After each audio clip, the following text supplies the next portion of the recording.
horses out. We have a Sir Henry past the begin. Honor Roses by the LGI Speedball.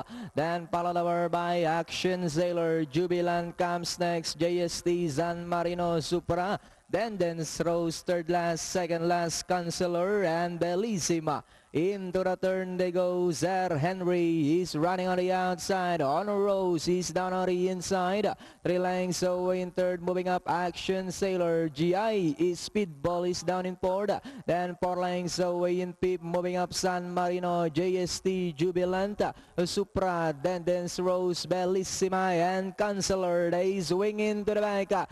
Sir Henry by about Langanehapa. Action Sailor now moving up to take second. Honor Rose draws back in third. GI Speedball in fourth. Then here comes San Marino now racing in fifth.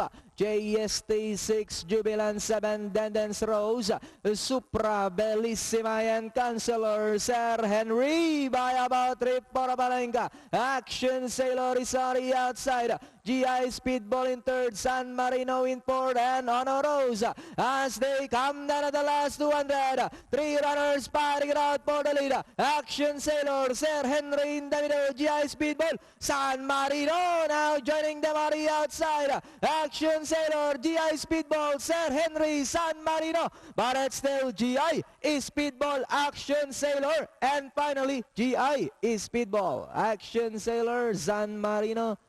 Then comes Sir Henry on a Rose. Sino yun? Pang Super 6?